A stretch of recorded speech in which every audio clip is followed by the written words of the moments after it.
네, 복팟 플러스입니다. 안녕하십니까? 안녕하세요. 네, 우리 소개할까요? 네, 저는 다랑어입니다. 미미입니다. 꼬조입니다. 네, 옷장입니다. 오늘은 우리 미미님께서 공룡과 기독교 신앙? 네, 이번에는 기독교 신앙 앞에 나오는 그 시리즈 모모와 기독교 신앙의 이번에 공룡입니다. 드디어 기다리고 기다렸던 공룡, 언제 나오나 했던 그 공룡 그렇죠. 아시죠? 네. 저희가 이제 지난 방송에서는 비교적 좀 두꺼운 그리고 비싼 그런 책을 다뤘는데 저희 스펙트럼 과학과 신앙 시리즈는 되게 얇아요. 그리고 팬시하고 한 손에 딱 들어와서 훨씬 부담이 덜하지 않을까.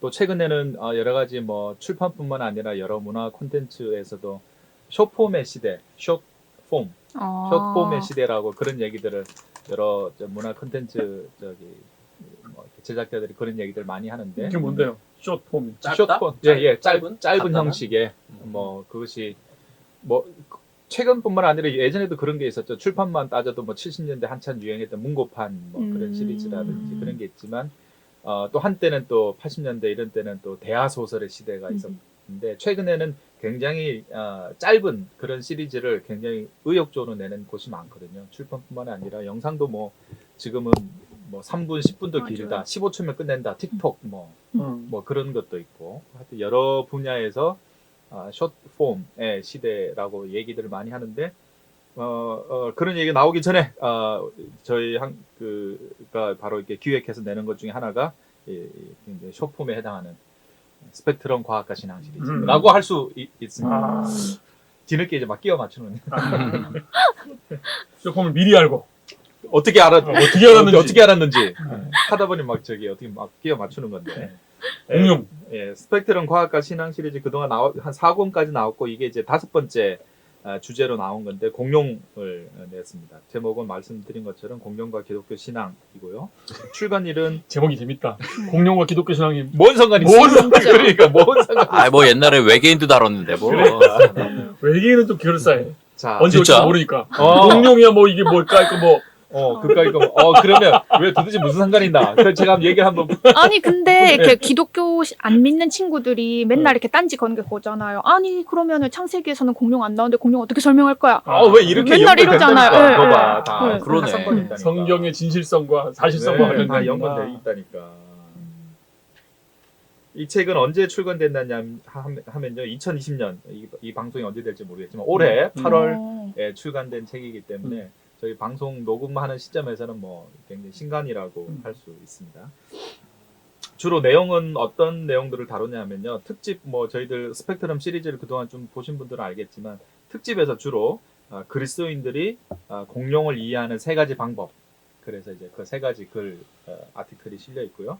그다음에 성경서 과학의 수수께끼 그런 정기 코너도 있고, 그다음에 공룡과 관련된 여러 가지 중요한 책들을 좀 그리스도인의 시각에서 리뷰하는 서평, 깊이 있는 그런 건 없나요? 공룡 이름 정리하기, 뭐 계열별 정리, 티라노사우루스 계열과 뭐와 그런 거. 애들이 좋아할 만한 그런 거. 이게 성인용 도서기 때문에 이 아동용 도서면 그렇게 했을 텐데 이게 성인용 도서고 기독교 신앙과 관련된 도서이기 때문에 그런 자세한 분류학은 이미 기존에 나와 있는 공룡 책들에게 좀 자세한 분류학이 있거든요. 누가 더 세냐 그런 거. 네. 어릴 때 맞아. 어린이 잡지에 그 공룡 비교하면서 티라노사우루스를 이길 자는 없다 뭐 그런 거. 그 많은 사람들한테, 특히 어린아이들한테는 뭐 공룡이라는 주제는 너무 인기 있는 주제긴 한데 이제 이게 마치 성인이 되면서 어린 시절의 꿈과 뭐 희망을 잃어버리듯이 자연스럽게 공룡에 대한 호기심과 관심마저도 어른이 되어서까지 공룡을 좋아하는 사람은 또 거의 없죠. 근데 애들을 왜 좋아해요? 그것도 이상해. 나 그것도 못 다룰 줄 알아. 다뤘을 리가 기대해. 어린이들은 왜 좋아하나? 그거는 되게 네. 만화적 존재인 것 같아, 공룡이라는 게. 아. 거대하잖아요. 맞아요. 거대하고 뭔가 이렇게 막 싸움이 있고 싸울 것 같잖아. 막 이게 익룡이 날아다니고.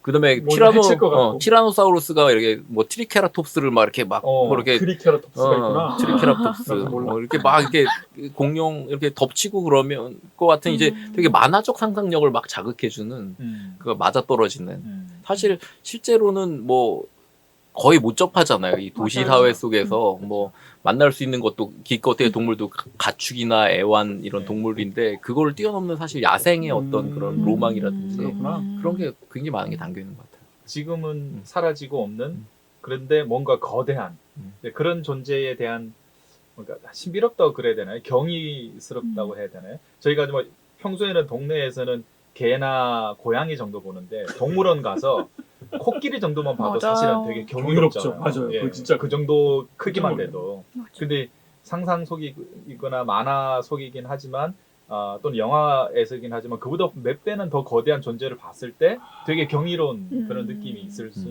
있죠. 진짜 갑자기 하나님을 좀 찬양하고 싶어져. 왜 아니 그런 걸 만드셨다는 게 얼마나 재밌어요. 막 100m 막 그런 거 있죠. 막 그런 존재들이 이렇게 이 땅에서 막 이렇게 지구에 존재하셨다는 있었다는 게 거지.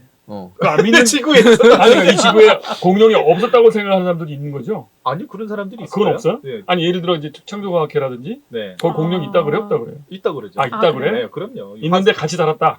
그럼 인간하고 같이 살았다. 화석의 종류 더 재밌는 상상이네 그게. 인간하고 같이 살았다. 더 너무 재밌는 분명한데 그걸 뭐 이렇게 할 수는 없죠. 상상. 그건 부인하지 네, 않는구나. 네, 네.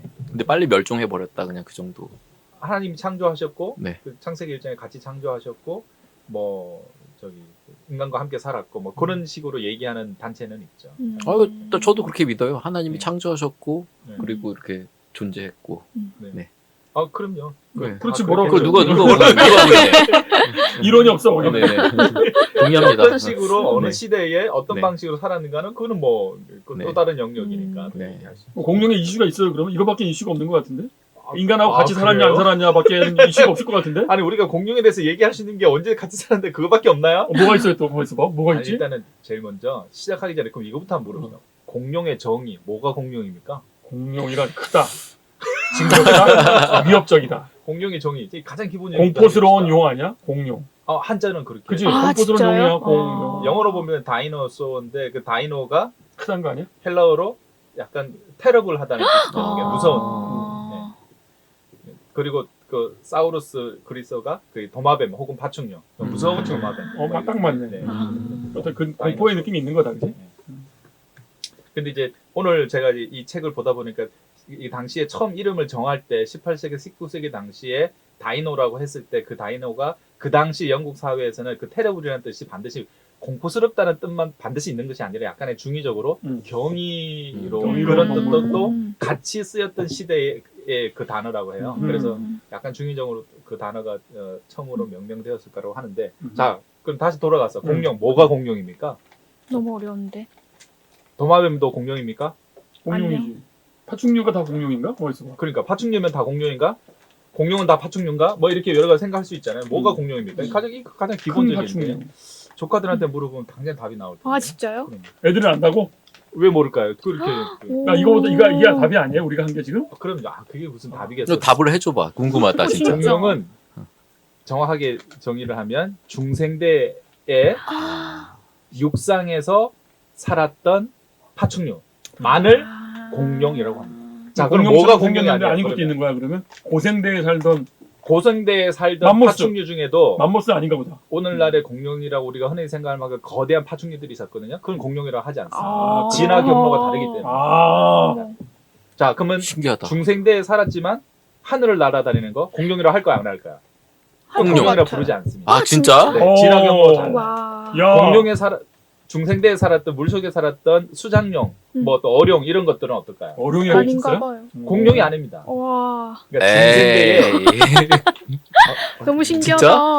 아니 다 공룡이라 그러잖아요 우리. 그거 그러니까 상식적으로 얘기하는 아, 거와 그래요? 학자들이 정확하게 아. 정의를 내리는 진화 경로 고생물학에서 내리는 네. 정의. 이거 애들이 아니냐고. 이거 애들이 모르잖아. 애들도 사실 다 압니다. 그러니까? 네네. 신기하다. 진짜. 그냥 무지하네, 진짜. 네, 그러니까 이게 사실은 이제 뭐 다 이슈가 없는 것 같지만 사실은 우리가 기본부터 모르고 있다. 맞아. 근데 몰라도 사실- 부끄럽진 않다, 이건. 그러거나 말거나요? 그렇구나. 알면 오히려 좀 특이한 그렇죠. 사람 지금. 어. 아, 근데 나는 어른이 그거야. 아는 척이 저는 위험해, 아는 척이 이거는. 저 닉네임이 다랑어잖아요. 네. 저는 항상 이제 우리 모르는 사이에 네. 저 바닷속을 이렇게 다니는 고래와 이 다랑어가 이렇게 팔딱팔딱 하는 거랑 뻐꾸기가 어느새 아프리카까지 지난번 방송 들으셨나 모르죠. 다른 게 그게 너무 경이롭잖아. 그러니까 이 똑같은 지구에 내가 모르는 사이에 그 저기 악뮤가 다이노소어 불렀잖아요. 맞아요. 네. 그것처럼 그 주는 어떤 이 지구의 경이로움. 그러니까 우리는 지금 이렇게 그냥 바짝바짝 살고 있지만 맞아. 이 지구상에 다이노소어라는 그런 위대한 존재들이 살았다는 것 한참 자체가 살았죠. 저한테 되게 도전을 주는데요. 아, 이 세상이 겸손일 수가 있겠네. 세상이 훨씬 멋있는 곳이구나. 음. 지금 나는 못 만났지만 이거는 그냥 혼자 개취 감상이에요. 네. 그래서 정의가 왜 그래? 왜 그 모양이 우리 저 흡수해? 왜냐하면 이게 뭐 고생물학자들이 학자들이 연구하는 거잖아요. 고생물학적으로 진화의 경로를 추적하면 그렇게 부를 수 있는 공룡의 하나의 분류와 다른 쪽은 완전히 다르기 때문에요. 그렇구나. 네. 연관성은 크겠지만 겉모습으로는 구분 안 되죠. 일반인들이 모르지 그거. 아니 겉모습으로도 우리가 뭐 좀 거의 다 알 알 수 수 있어요? 있죠. 중생대에 살았던 육상에서 살았던 파충류니까 됐죠. 네. 그리고 그 이 책- 이후에도 그 신생대 시대에도 거대한 파충류들이 있고 그랬거든요. 근데 그건 분류학적으로 그 공룡이라고 와, 네이밍하지 않습니다. 그렇구나. 네. 중생대 파충류, 중생대 육상에서 살았던. 육상 파충류. 네네. 설마 티라노사우루스가 그게 아닌 건 아니겠지? 아 그럼요. 티라노사우루스 당연히 공룡이죠. 다만 우리가 생각하는 것처럼 티라노사우루스 얘기가 나왔으니까 얘기하는 거지만 우리가 주라기 영화라는 그 영화 시리즈 때문에 일종의 공룡 르네상스를 우리가 맞이한 거잖아요. 그렇지. 그래서 그때 영화 제목 때문에 중생대 쥐라기에 살았던 육상 동물 그 공룡이 티라노사우루스라고 생각할 수 있는데 티라노사우루스는 사실은 이제 쥐라기가 아니라 백악기 공룡인데 백악기가 가장 대표적. 근데 백악기가 어디 속해? 고생대, 중생대 이런 거 중에? 중생대 안에 있는 거야? 아니, 다 잊어버렸어. 중생대 안에 세 가지 기가 있어요. 그게 트라이아스기, 백악기야. 쥐라기, 백악기. 아. 그다음에 백악기 다음부터 신생대로 넘어가죠. 중생대 세 가지 중에 신기하다. 하나구나. 네네네.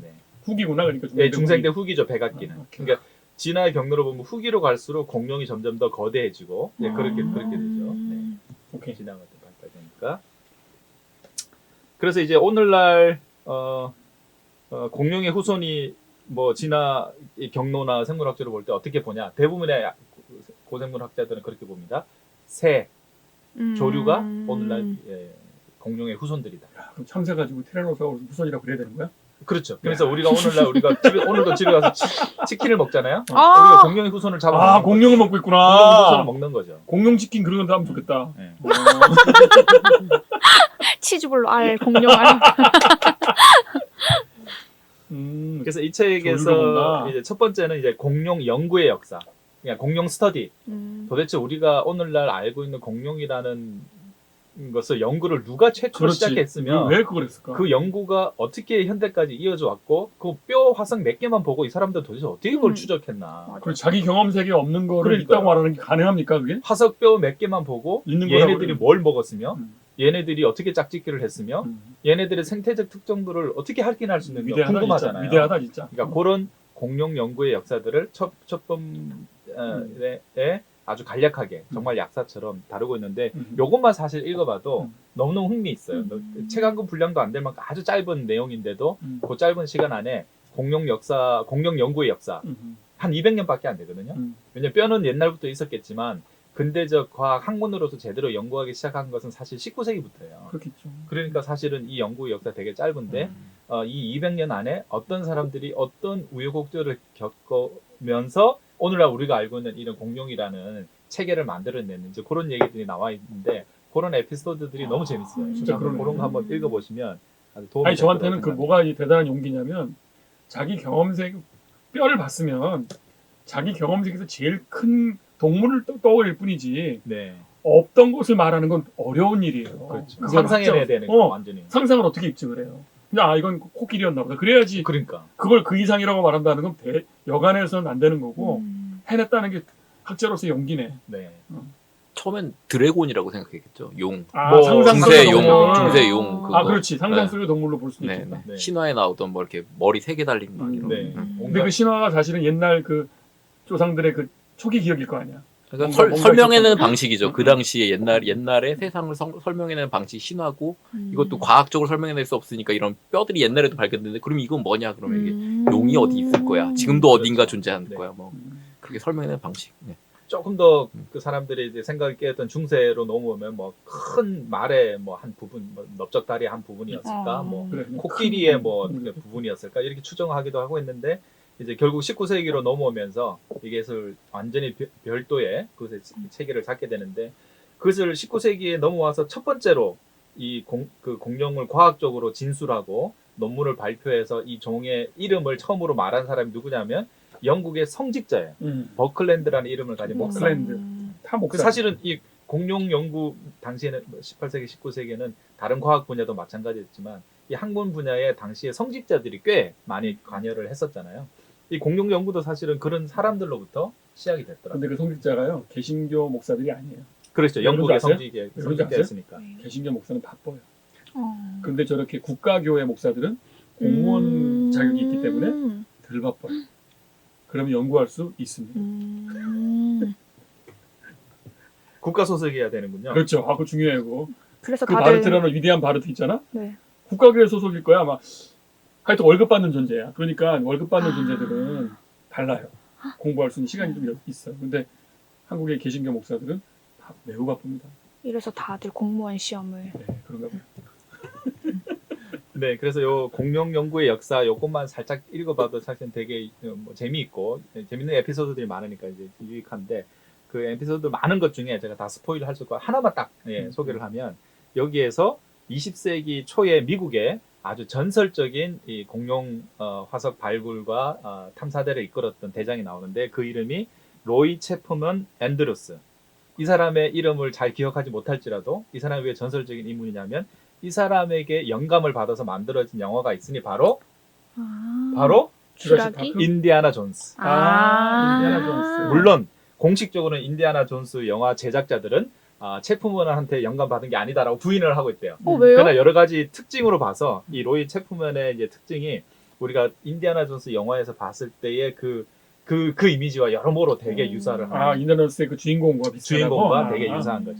아시아의 여러 각국의 언어들을 유창하게 했고 늘 이렇게 믿지 못하는 했고 또 가까운 곳에 이 체프먼이라는 사람이 현재 남아있는 흑백 사진들을 보면 항상 그의 손에는 무기가 들려 있어요. 총. 재밌다. 실제로 명사수였고 여러 사람들 위협을 가하는 사람들에게 명사수로 해서 많이 물리쳤고 우리가 흔히 생각할 수 있는 그걸 좀 물론 좀 더 극화한 것이 인디아나 존스긴 하지만 그런 특징들의 원형을 많이 가지고 있었던 그런 사람이라고 합니다. 재밌습니다.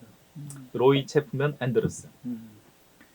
그 다음에 이 책의 특집에 이제 두 번째 보면 이제 국립과천 과학관의 관장이시죠. 그리스도인이기도 한 이정모 관장님이 쓴 글도 있거든요. 그분은 이제 저희가 부탁한 것 중에 하나는 자연사 박물관에 가면 대부분 공룡을 볼 수 있는데 도대체 자연사 박물관에 가서 공룡을 제대로 즐길 수 있는 방법이 뭐냐.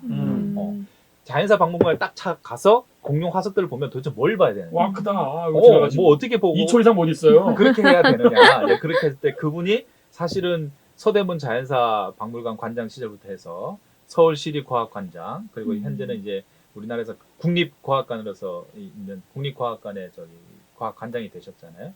그러니까 자연사 박물관의 전문가이기 때문에 거기서 어떻게 공룡을 화석들을 보고 좀 즐길 수 있는지 그런 이야기들을 아주 재미난 에피소드로 또 소개를 했거든요.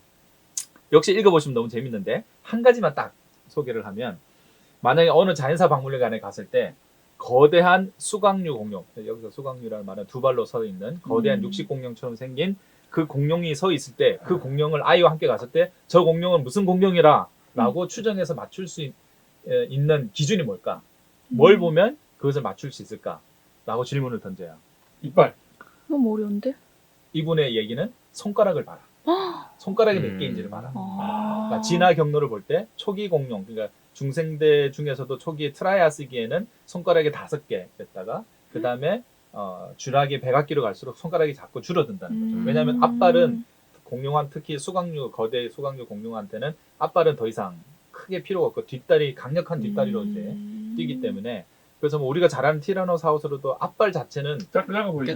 되게 작고 캥거루 같잖아요. 그렇게까지 얘기하는 사람들도 있어요. 막 나무 사이를 가다가 나뭇가지에 걸려서 앞발이 부러지기도 했을 것이다. 진짜요? 골절되기도 했을 것이다. 라고 추정할 만큼 화석을 넣고 그런 얘기까지 하는 사람이 있는데 그래서 앞발이 점점 퇴화하기 때문에 손가락이 줄어들수록 후대의 공룡이라는 거죠. 만약에 어느 자연사 박물관에 갔는데 거대한 수강류 육식공룡이 서 있는데 앞발가락이 2개라면 서 있다는 게 뭐야? 두 발로 서 있는 거? 두 발로 서 있는 거죠. 거대한 공룡이 두 발로 서 있는데 앞발가락이 2개라면 그건 90% 이상 음. 티라노사우루스일 가능성이 크다. 음. 이렇게 맞추라는 거죠. 물론 100%가 그런 게 아니야. 손가락이 2개? 손가락이 2개. 어. 근데 만약 손가락이 3개면 할 수 없다. 팻말을 보고. 왜냐면 이게 3개인 많으니까. 앞발이 3개인 손가락이 3개인 육식 공룡 너무 많기 때문에 그렇게 맞출 수는 없고 흐름과 트렌드는 그렇다는 것만 알아도 망신은 덜 당할 수 있다. 뭐 이런 소소한 팁을 알려줍니다. 처음 알았죠? 네, 아, 맞죠. 우리 너무 처음 무식하다. 들어봐요. 이거 처음 좀 들어봐요. 알아야 애들은 되겠네. 그 어른들이 알면 신기하겠지. 그러니까. 당신들이 우리 세계를 아느냐. 맞아. 그러니까. 애들이 그런 잘 알아요. 것을 트리케라톱스라든지 그런 몇몇 이름을 알고 그 특징을 얘기하는 순간 어린아이들한테는 그 부모나 삼촌이 너무 위대한 오. 존재입니다. 아, 트리케라톱스. 네. 악의 뿔이 3개 있는 트리케라톱스 초식 공룡. 백악기의 가장 유명한 초식 공룡 대라면 뭐 트리케라톱스. 가장 대표적인 육식 공룡을 대라면 티라노사우루스. 목 긴 거 하나 있잖아. 목 이렇게 뭐. 아, 그거 있지. 네네네. 네. 목 긴 거 브라키오사우루스. 아, 네, 브라키오사우루스. 그게 둘리 엄마가 그렇게 생겼잖아요. 맞아요. 맞아. 아마 그래서 그럴 둘리 거야. 엄마. 둘리가 뭐예요? 어디 속해 둘리? 둘리 중생대에서 공룡이 왔겠죠. 아. 초식 공룡이겠죠. 사람을 안 잡으니까. 맞아. 그리고 세 번째가 사실은 신학적 논인데 공룡이라는 존재와 기독교 신학 혹은 신앙과 어떤 연관이 있는가에 대해서 전성민 교수님이 또 글을 또 써주셨습니다. 이것도 되게 유익한데 반드시 공룡이라는 주제뿐만 아니라 우리가 성경의 영감이나 성경의 무엇을 이 얘기할 때 도대체 뭘 기준으로 영감과 무엇을 얘기하느냐. 그 앞부분에 잠깐 정리해 주세요. 그것 자체만 또 약간만 정리가 돼도 되게 유익하고요. 그 다음에 오늘날의 신학의 역할이라는 것이 뭐냐. 그냥 자기가 원래 하고 싶었던 말만 계속 하는가. 공룡을 비롯해서 이런저런 얘기들과 새로운 발견이 있을 때 그것과 건설적인 대화를 할 수 있는 것이 오늘날의 신학의 역할이냐. 그런 부분도 잠깐 신학의 임무와 역할에 대해서 약간 써주시는데 그것만 읽어봐도 사실은 되게 신학이라는 것이 단순히 그냥 우리와 동떨어진 그런 주제만은 아니구나라는 것을 알 수 있고요. 또 여기서 가장 핵심적으로 다루는 내용은 사실은 공룡이 멸종했잖아요. 네. 언제 멸종했죠? 지금으로부터? 약 6,500만 년 전. 아. 왜? 공룡 왜 멸종했죠? 너무 추워가지고. 소행성 충돌로. 그게 정설입니다. 그렇구나. 네, 소행성 충돌로. 그래서 약 지금으로부터 2억 2천만 년 전에 이 땅에 중생대와 함께 시작해서 6,500만 년 전에 갑자기 확 사라졌어요. 공룡이라는 존재는. 1억 5천만 년 정도 이 땅에서 1억 생존했다가 5천. 없어졌는데 그럼 현생 인류가 있기 한참 전에 멸종한 거잖아요. 네.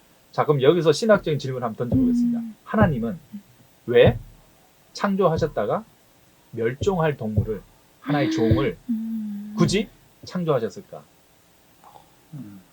이걸 공룡에 대한 과학적 시기와 발견을 받아들이면 이런 질문이 생길 수 있고요. 그걸 받아들이지 않고 창조과학자처럼 생각하면 그런 질문이 안 생기죠. 왜 사람과 함께 세워놨다가 사람과 함께 이렇게 했으니까. 지금도 많이 멸종돼. 뭐. 네, 그런 뭐 식으로. 이렇게 사니까. 근데 이제 공룡에 대한 과학적인 사실을 하면 6,500만 년 전에 그 공룡이 멸종했기 때문에 사실은 그 이후에 포유류가 번성한 거거든요. 그래서 이제 오늘 같은 우리 사람이 탄생할 수 있었던 것도 그 공룡이 거대 파충류가 다 멸종했기 때문에 이제 포유류가 생태학적 공간이 열린 건데 왜 하나님은 우리가 이제 그리스도인이 아니면 아무도 이런 질문을 하지 않죠. 그렇죠. 왜 공룡을 비롯해서 또 사실 공룡뿐만 아닙니다. 공룡 말고 수많은 생명 종들이 인간이 현생 인류가 태어나기 전에 이미 멸종해버린 그런 종들이 많잖아요. 삼엽충, 암모나이트 뭐 이런 것들이 많잖아요. 왜 하나님은 그렇게 굳이 그냥 단순히 개체의 죽음뿐만 아니라 한 종의 멸종이라고 부를 수 있는 사건을 왜 굳이 인간의 창조 이전에 그런 것들을 하셨을까? 라는 질문을 던질 수 있을 것 같은데 어떻게 생각하세요? 그렇겠지. 그러니까 우주 전체가 벌써 그 질문은 아예 우주 전체 그 연대하고 관련될 것 같은데. 네, 그런 질문하고. 그래서 그런 것에 대한, 그러니까 공룡에 대한 단순히 이제 호기심과 이야기 차원뿐만 아니라 약간의 신학적인 차원의 고민이 들어간다면 이런 질문을 할 수 있고 그 질문에 대한 나름의 대답을 개진한 것이 이번 책에 포함되어 있다. 그것이 궁금하면 읽어보시죠. 좋아. 마무리 완전. 네. 궁금하다. 그런 내용들로 구성되어 있다. 두껍지 않게 숏폼, 되게 간략하게 정리되어 있으니까 오케이. 아주 그냥 이런 교양과학과 교양신학에 대해서 관심이 있으신 분들한테는 뭐 짤막하게 좋은 좀 밀도 있는 이야기들이 될 것이라 그렇게 생각합니다. 이 기독교 신앙 시리즈, 스펙트럼 시리즈라 그러나요? 네. 이것들이 어떤 사람들이 좋다 그러니 읽어본 사람들이 막 좋다 그러는데 주변에 이제 안 믿는 사람들 네. 있거나 자녀들 네. 있는 분들이 물론 본인이 읽고 재밌게 읽었는데 그런 분들이 이 책 재밌지만 또 굉장히 유용했다. 그런 사람들한테 뭔가 해줄 말을 실마리를 찾을 수 있어서 되게 그렇지. 유용하고 재밌었다. 그런 얘기 많이 하더라고요. 그럴 것 같아요. 저도 인상적인 말이 그거는 전성민 교수가 한 말이라고요.